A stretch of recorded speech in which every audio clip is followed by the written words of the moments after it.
সুপ্রিয় শিক্ষার্থী, সবাইকে আজকের ক্লাসে শুভেচ্ছা এবং অভিনন্দন।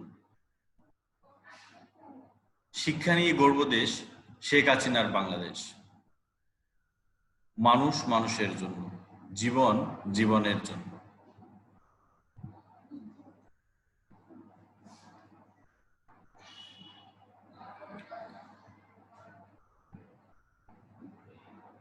সুপ্রিয় শিক্ষার্থী, আজকের ক্লাস পরিচালনা রয়েছে আমি ব্রজেন রায়, সহকারী শিক্ষক, চাঁদপাই মেজেশ্বর মাধ্যমিক বিদ্যালয়। আজ নবম শ্রেণীর হিসাব বিজ্ঞান বিষয়ে নিয়ে আমরা আলোচনা করব। ক্লাস শুরুর আগে সবাইকে একটা কথা জানিয়ে দিতে চাই, সেটা হচ্ছে কোভিড-19। প্রতি ক্লাসে প্রতিদিন আমি এই কথাটা শেয়ার করছি এবং তোমাদেরকে বলছি, সবাই গুরুত্ব সহকারে খেয়াল করতে হবে, এটা মনে রাখতে হবে। অবশ্যই বাইরে বেরোলে মাস্ক পরিধান করতে হবে। বাইরে থেকে ঘরে ফেরার পর অবশ্যই সাবান পানি বা হ্যান্ড স্যানিটাইজার বা ডিটারজেন্ট, হ্যান্ড ওয়াশ, যে কোনো কিছু দিয়ে হলো 20 সেকেন্ড, কমপক্ষে 20 সেকেন্ড হাত ধুয়ে ফেলতে হবে। হাত ধুয়ে পরিষ্কার হাত এবং মুখ পা সবকিছু পরিষ্কার করতে হবে এবং জামা কাপড় বাইরে কমপক্ষে 10 মিনিট বা 15 মিনিট রোদ্দুরে রেখে দিতে হবে। তারপর সেই জামা কাপড় ঘরে তুলতে হবে। ধন্যবাদ সবাইকে। তাহলে আজকের আমরা ক্লাস শুরু করি। এসো আমরা কয়েকটি ছবি দেখি।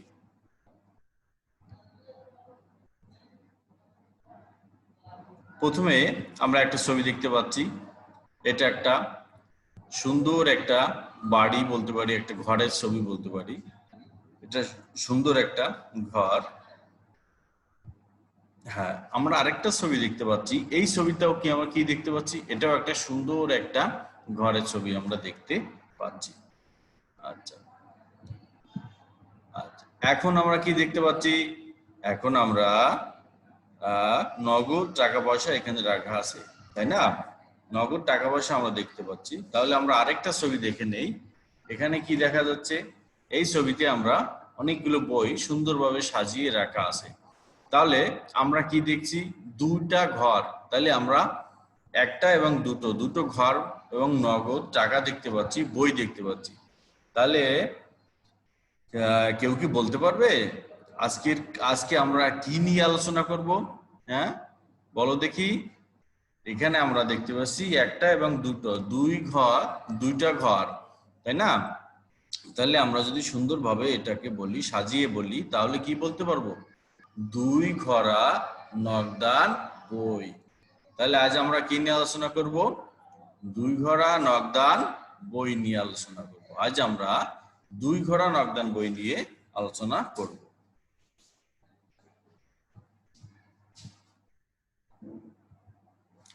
আজ আমরা দুই ঘরা নগদান বই কি তা বলতে পারবো এবং নগদ ও ব্যাংক সংক্রান্ত লেনদেন আলাদা করতে পারবো।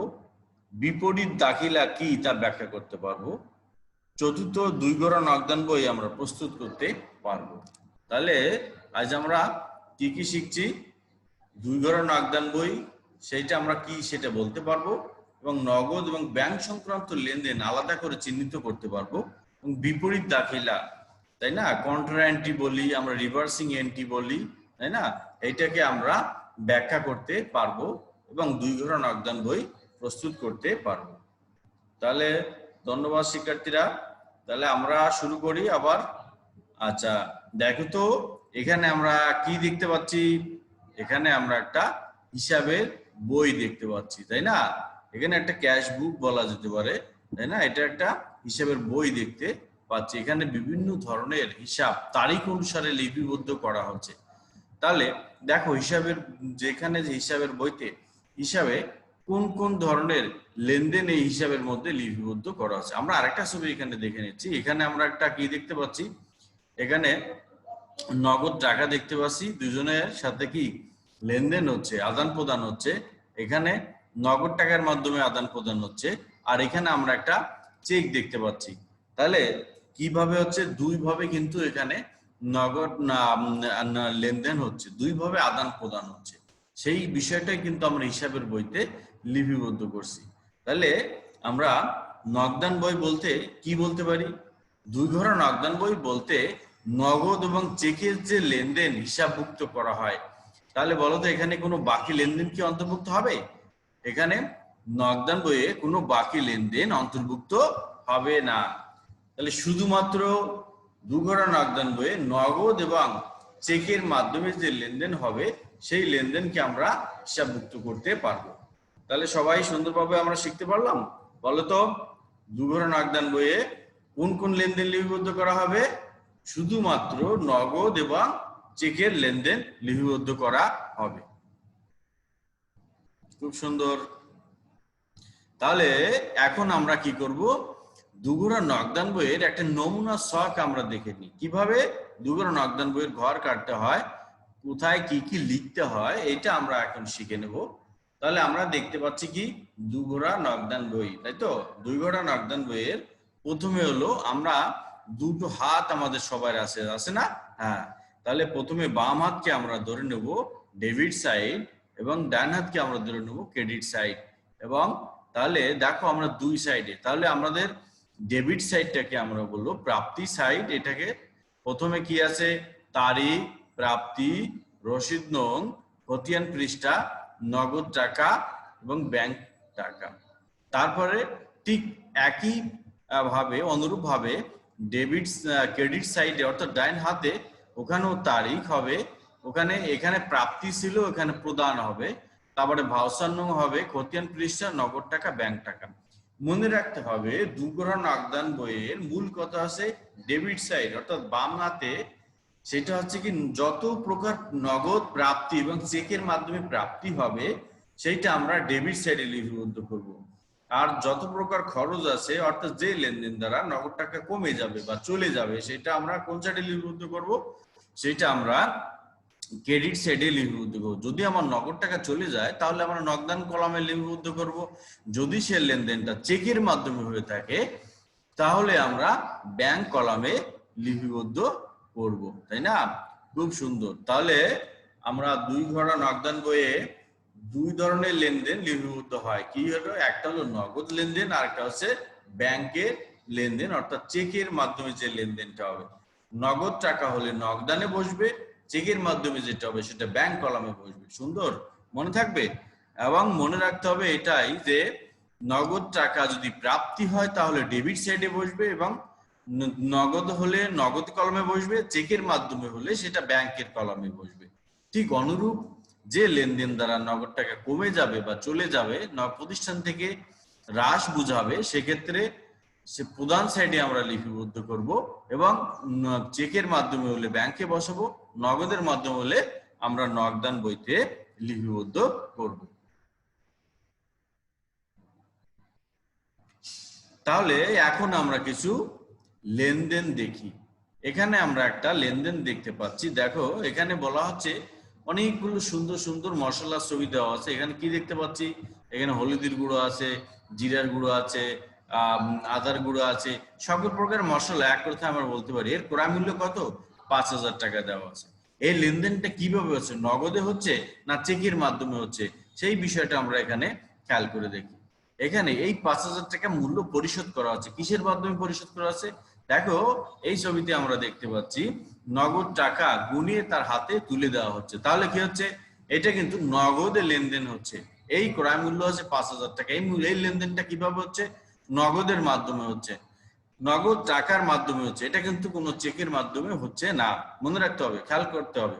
তাহলে আমরা পরবর্তী আরেকটা লেনদেন আমরা দেখে নেই। তাহলে প্রথম লেনদেন এটা আমরা দেখলাম, এটা কিন্তু আমাদের নগদের মাধ্যমে লেনদেনটা হচ্ছে। দ্বিতীয় লেনদেন আমরা দেখি, এই গাড়িটা এখানে বিক্রয় হবে। তাহলে এই গাড়িটা কিভাবে বিক্রয় হচ্ছে? নগদ টাকার মাধ্যমে হচ্ছে না চেকের মাধ্যমে হচ্ছে? এই বিষয়টা আমরা দেখি। গাড়ি বিক্রয় হবে কত টাকা? ১,০০,০০০ টাকা। এই ১,০০,০০০ টাকা কিভাবে পরিশোধ করা আছে? আমরা এখানে মূল্য পরিশোধের ক্ষেত্রে আমরা কি দেখতে পাচ্ছি? এখানে আমরা দেখতে পাচ্ছি এই মূল্যটা চেকের মাধ্যমে পরিশোধ করতে হচ্ছে। তাহলে এই লেনদেনটা কিভাবে হচ্ছে? ব্যাংকের মাধ্যমে লেনদেন হচ্ছে। আমরা বলেছিলাম নগদ লেনদেন আমরা চিহ্নিত করতে পারবো এবং ব্যাংকিং যে লেনদেন সেটা আমরা আলাদা করে দেখাতে পারবো। তাহলে প্রথম যে লেনদেনটা আমরা দেখেছি এটা কিন্তু নগদ টাকার মাধ্যমে পরিশোধ করা হচ্ছে। তাহলে এটা আমার নগদ লেনদেন। আর এটা কিভাবে হচ্ছে? চেকের মাধ্যমে এই লেনদেনটাকে পরিশোধ করা হচ্ছে, তাহলে এটা কিন্তু ব্যাংকিং লেনদেন। এরপরেরটা আমরা কি দেখি, এখানে আমরা একটা মেশিন, সেলাই মেশিনকে দেখতে পাচ্ছি। তারপরে সেলাই মেশিনটা ক্রয় মূল্য কত? 50,000 টাকা। এই 50,000 টাকা মূল্য পরিশোধ করা আছে, এটা কিন্তু নগদ মূল্যে পরিশোধ করা আছে। গাড়ি যে বিক্রয় করেছিলাম এটা কিন্তু আমরা কিভাবে? চেকের মাধ্যমে পরিশোধ করছি। আর আমরা মেশিন যেটা, এটা কিন্তু এই মূল্যটা পরিশোধ করছি কিসের মাধ্যমে?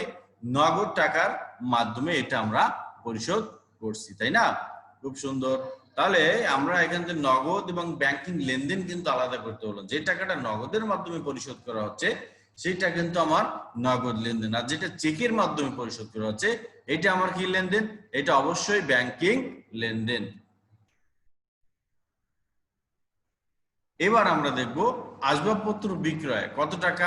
30,000 টাকা। এই আসবাবপত্র বিক্রয় এই লেনদেনটা মূল্যটা পরিশোধ করা আছে ভিসা কার্ডের মাধ্যমে। ডেবিট কার্ড বা ক্রেডিট কার্ড আমরা শুনেছি, কার্ডের মাধ্যমে এটাকে মূল্য পরিশোধ করা হচ্ছে। তাহলে এইটা আমার কোন লেনদেন হবে? আমরা দেখেছি নগদ লেনদেন, চেকের মাধ্যমে লেনদেন, এই যে মূল্য পরিশোধ এইটাও আমার ব্যাংকিং লেনদেন। এইটা ব্যাংকিং এর মাধ্যমেই এই লেনদেনটা পরিশোধ করা হয়ে থাকে। এটা কোনো নগদ লেনদেন নয়, এটা অবশ্যই ব্যাংকিং লেনদেন। এবার আমরা কি দেখছি? দালান কোটা ক্রয় 50 লক্ষ টাকা। এই 50 লক্ষ টাকা কিভাবে পরিশোধ করা হচ্ছে? এটা কিন্তু নগদ মূল্যে পরিশোধ করা হচ্ছে।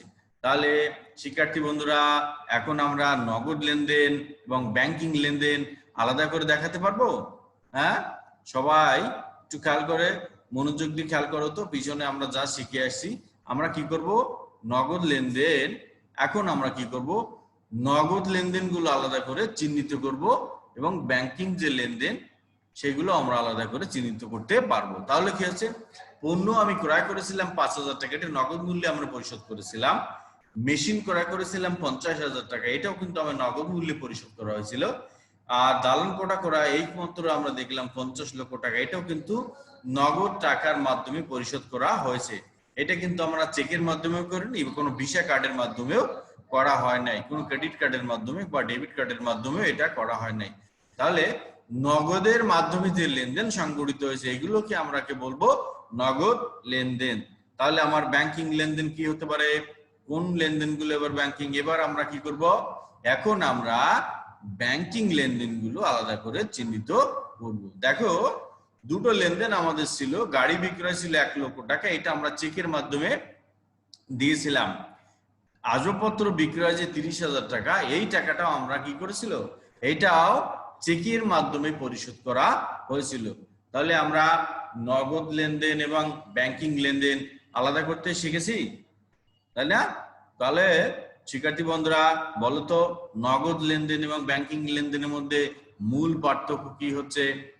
যেটা নগদে পরিশোধ করা আছে এটাকে আমরা নগদ লেনদেন, এবং চেকের মাধ্যমে যেটা পরিশোধ করা হচ্ছে বা আদান প্রদান হচ্ছে সেই লেনদেনটাকে আমরা কি বলবো?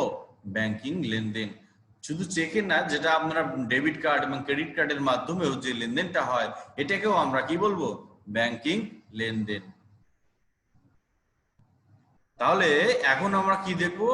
বিপরীত দাখিলা। বিপরীত দাখিলা বলতে আমরা এখানে কি বুঝি? বিপরীত দাখিলা আমরা নগদান বইয়ে দেখেছি কন্ট্রা এন্ট্রি বলি, রিভার্সিং এন্ট্রিও আমরা বলি, বা বিপরীত দাখিলা আমরা বলে থাকি। এখন আমরা বিপরীত দাখিলাটা কি হতে পারে এই বিষয়টা আমরা এখানে খেয়াল করব। দেখো, এখানে একটা নগদানের ঘর আমরা দেখতে পাচ্ছি। এখানে সেই ডেবিট সাইড এবং ক্রেডিট সাইড দুটো আছে, তারিখ প্রাপ্তি। এখন এই যে ঘরে এখানে নিচে একটা লেনদেন উল্লেখ করা আছে। লেনদেনটা কি? ব্যাংকে টাকা জমা দেওয়া হলো 5,000 টাকা। দেখো, এই যে লেনদেনটা, ব্যাংকে যখন আমরা টাকা জমা দিচ্ছি এটা অবশ্যই অফিসের প্রয়োজনে। বিপরীত দাখিলা হতে হলে অবশ্যই অফিসের প্রয়োজনে ব্যাংকে টাকা জমা দেওয়া এবং ব্যাংক থেকে উত্তোলন, এটা বুঝালে সেই লেনদেনকে আমরা কি বলবো? বিপরীত দাখিলা, বিপরীত লেনদেন বা কন্ট্রা এন্ট্রি বলে থাকবো। আরো সহজ করে আমরা বলতে পারি, যে লেনদেনকে যদি আমরা জাবেদা করি নগদ এবং ব্যাংকিং, ব্যাংক এই কথাটা উল্লেখ থাকে। দেখো, ব্যাংকে যদি আমরা টাকা জমা দেই তাহলে ব্যাংকে টাকা কিন্তু বৃদ্ধি পাবে। তাহলে ব্যাংক আমার সম্পদ বৃদ্ধি হলে ব্যাংকে আমরা ডেবিট করব, আর যেহেতু আমার প্রতিষ্ঠান থেকে নগদ টাকা কমে যাবে, তাহলে নগদানকে আমরা নগদ সম্পর্কে হ্রাস করে দেখাবো। তাহলে ব্যাংক হিসাব ডেবিট, নগদান হিসাব ক্রেডিট। এই ক্ষেত্রে কি হবে, যে লেনদেনে নগদ এবং ব্যাংক কথাটি উল্লেখ থাকবে সেই লেনদেনটাকে আমরা কন্ট্রাএন্ট্রি বলতে পারি বা বিপরীত দাখিলা বলতে পারি। তাহলে ব্যাংকে যদি আমরা টাকা জমা দেই, তাহলে এই লেনদেনের ফলে কি হচ্ছে খেয়াল করো, এটা ব্যাংকে আমার টাকা বৃদ্ধি হচ্ছে এবং প্রতিষ্ঠানের নগদ টাকাটা কমে যাচ্ছে। তাহলে কি আমরা বিপরীত দাখিলা সবাই বলতে পারবো? শিখেছি আমরা সবাই। বিপরীত দাখিলা হচ্ছে সবসময় মনে রাখতে হবে অফিসের প্রয়োজনে ব্যাংকে টাকা জমা দেওয়া এবং ব্যাংক থেকে উত্তোলন করে নেওয়া, করে নিয়ে আসা, এটি হচ্ছে আমার বিপরীত দাখিলা। আরো সহজ করে, যে লেনদেনের জাবেদা করলে নগদ এবং ব্যাংক কথা উল্লেখ থাকবে সেইটাকেও আমরা কন্ট্রাএন্ট্রি বা বিপরীত দাখিলা বলতে পারি। এছাড়া অন্য কোনো এন্ট্রিকে কন্ট্রাএন্ট্রি আমরা বলতে পারি না।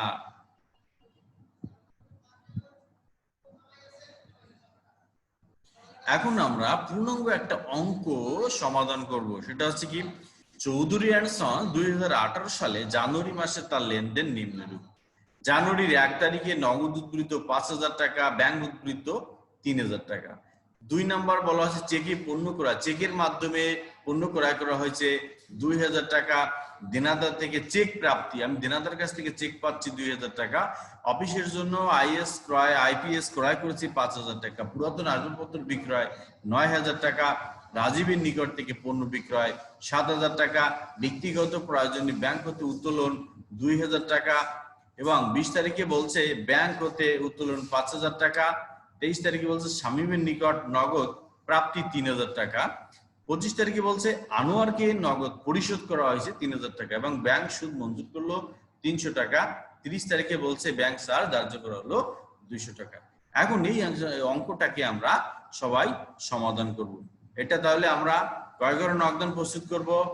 যেহেতু আমার নগদ এবং ব্যাংক এই দুটো কথা উল্লেখ আছে, তাহলে আমরা এখানে 2 ঘোড়া নগদান বই প্রস্তুত করব।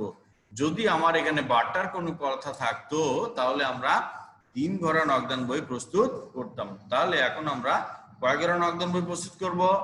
2 ঘোড়া নগদান বই প্রস্তুত করব। তাহলে খেয়াল করো, চৌধুরী অ্যান্ড সন্সে 2 ঘোড়া নগদান বই। এখানে প্রথমে ডেবিট এবং ক্রেডিট সাইডে, এবং তাহলে প্রথমে কি হবে, তারিখ, প্রাপ্তি, তাই না, রসিদ নং, খতিয়ান পৃষ্ঠা, নগদ টাকা, ব্যাংক টাকা, তারিখ প্রদান, ভাউচার নং, খতিয়ান পৃষ্ঠা, নগদ টাকা, ব্যাংক টাকা। তাহলে আমার প্রথমে নিয়ম অনুসারে নগদান বই কি প্রথমে 1 তারিখে যেটা, এটা হচ্ছে কি আমার ব্যালেন্স বিডি। দেখো ব্যালেন্স বিডি জানুয়ারির 1 তারিখে ব্যালেন্স বিডি, যেহেতু নগদে 5,000 টাকা ছিল, ব্যাংকে 3,000 টাকা, তাহলে 2 তারিখে চেকের মাধ্যমে পণ্য ক্রয় করা ছিল, এই জন্য ক্রয় হিসাব লিখে আমরা ক্রেডিট সাইডে, অর্থাৎ লেনদেন দ্বারা নগদ টাকা প্রদান বুঝাইছে, চেকের মাধ্যমে এটা প্রদান, সেজন্য আমরা ক্রেডিট সাইডে এটা লিপিবদ্ধ করেছি। 4 তারিখে দেনাদারের কাছ থেকে আমরা একটা চেক পাইছি, চেক পেয়েছি, তাহলে কি হচ্ছে, দেনাদারের কাছ থেকে যখন আমি চেকটা পাচ্ছি তাহলে আমার প্রাপ্তি হচ্ছে, এই জন্য আমার সেটা প্রাপ্তি সাইডে। যেহেতু আমি নগদ টাকা পাইনি, চেক পেয়েছি, তাই আমরা ব্যাংক কলামে লিপিবদ্ধ করেছি। ঠিক যে অনুরূপ ভাবে 6 তারিখে কি বলছে, অফিস সরঞ্জাম আমি কি নগদ টাকায় ক্রয় করেছি। অফিস সরঞ্জাম নগদ টাকা যদি আমরা ক্রয় করি, সেটাকে আমরা প্রধান হিসেবে, যেহেতু আমার টাকা চলে যাচ্ছে এই জন্য আমার প্রধান হিসেবে সেটা ক্রেডিট সাইডে আমরা দেখিয়ে দেব। তারপরে কি 8 তারিখে কি বলছে, আসবাবপত্র আমরা ক্রয় করেছি কত টাকা, আসবাবপত্র বিক্রয় করেছি, আসবাবপত্র বিক্রয় 8 তারিখে লেনদেন ছিল আসবাবপত্র বিক্রয় 9,000 টাকা। এটাও কিন্তু আমার নগদ টাকার মাধ্যমে এটা বিক্রয় করা হয়েছে। ঠিক তেমনি 12 তারিখে পণ্য দ্রব্য আমরা বিক্রয় করেছিলাম চেকের মাধ্যমে, সেটাও 7,000 টাকা ছিল। এবার 12 তারিখের পরে 15 তারিখে দেখো মালিক 2,000 টাকা কি করেছে, উত্তোলন করেছে, সেই জন্য তার চেকের মাধ্যমে প্রতিষ্ঠান থেকে সে টাকাটা নিয়ে গেছে, এই জন্য আমরা ব্যাংকে এটা উত্তোলন সাইডে, ক্রেডিট সাইডে উত্তোলন হিসেবে ব্যাংকে এটা আমরা দেখিয়ে দেব। তারপরে কি হচ্ছে, 20 তারিখের এন্ট্রি কিন্তু কন্ট্রা এন্ট্রি। 20 তারিখের এন্ট্রি দুই পাশে যাবে।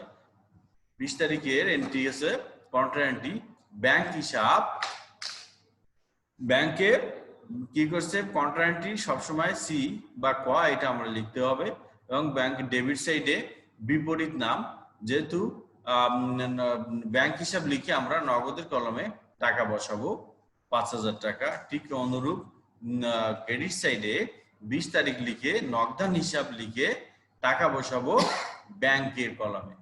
তাহলে এটা কন্ট্রাক্টটি অবশ্যই দুই পাশে লিপিবদ্ধ হবে। তারপরে 23 তারিখে শামীম অর্থাৎ দেনাদারের কাছ থেকে শামীমের কাছ থেকে আমরা নগদ টাকা পেয়েছি 3,000 টাকা। 25 তারিখে ছিল আনোয়ারকে আমরা পরিশোধ করেছিলাম 3,000 টাকা এবং 28 তারিখে ব্যাংক সুদ মঞ্জুর করা হয়েছিল 300 টাকা এবং 30 তারিখে আরেকটা লেনদেন ছিল, সেটা ব্যাংক চার্জ ধরা হয়েছিল 200 টাকা। যেহেতু ব্যাংক সুদটা আমার আয় প্রাপ্তি, তাই ডেবিট সাইডে ব্যাংক চার্জটাকে খরচ প্রদান, এই জন্য সেটা ব্যাংক কলাম থেকে ক্রেডিট সাইডে। তাহলে এখন আমরা যোগ বিয়োগ করলে আমরা দেখতে পাই এখানে কি পাবো, নগদ কলাম যদি আমরা যোগ করি তাহলে এখানে 22,000 টাকা। তাহলে আমাদের নিয়ম অনুসারে এই 22,000 টাকা এই পাশে নিয়ে আসবো, নিয়ে এটাকে আমরা ক্লোজ করে দেবো। তারপরে কি করব, এই ব্যাংকের কলামে 16,300 এই পাশে নিয়ে আসলাম 16,300। এখন আমার টাকা কম আছে নগদে 14,000 টাকা, তাহলে ব্যালেন্স শেষ তারিখ লিখে ব্যালেন্স সিডি লিখবো 14,000 টাকা।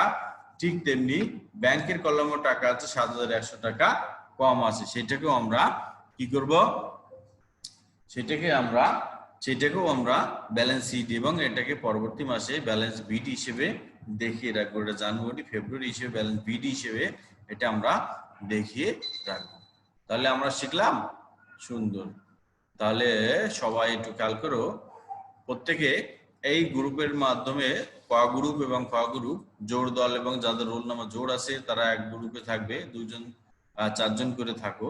তারপরে খ গ্রুপে নগদ ও ব্যাংক সংক্রান্ত লেনদেন, ক গ্রুপ কি করবে নগদ ও ব্যাংক সংক্রান্ত লেনদেন এটা আলাদা করে দেখাবে। খ গ্রুপ কি করবে বিজোড় যে বিপরীত লেনদেন এটাকে আলাদা করে দেখাবে। তাহলে এই কাজটা করে ফেলো, 5 মিনিট সময় পাবে এই কাজটা করার। খেয়াল করো, এখানে এতক্ষণ আমি যা শিখিয়েছিলাম সেটা একটু আমাকে বলে শোনাও। সেটা হচ্ছে দুই ঘোড়া নগদান বই কাকে বলে, প্রথমেই এটা কিন্তু আমি শিখিয়েছিলাম দুই ঘোড়া নগদান বই কাকে বলে, তাই না?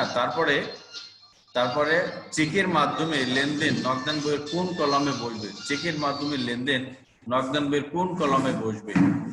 তৃতীয় হচ্ছে বাকিতে লেনদেন নগদান বইয়ে আসবে কি।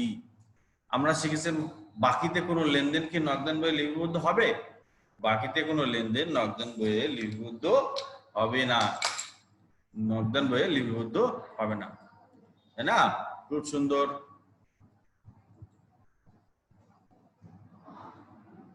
সুপ্রিয় শিক্ষার্থী, যারা আজকে ক্লাসে অংশগ্রহণ করেছো সবাইকে আরো একবার অভিনন্দন জানাচ্ছি। যারা সুন্দরভাবে ধৈর্য ধরে ক্লাস রয়েছে এবং মন দিয়ে শুনছো সবাইকে শুভেচ্ছা এবং অভিনন্দন।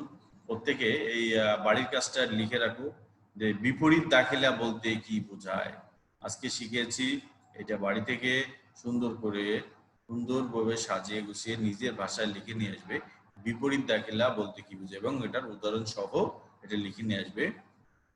সবাইকে আরো একবার ধন্যবাদ জানিয়ে আজকের ক্লাসের পরিসমাপ্তি এখানে ঘোষণা করছি। সবাই সুস্থ থাকবে, সুন্দর থাকবে এই প্রত্যাশায় আজকের মতো বিদায়। ধন্যবাদ সবাইকে।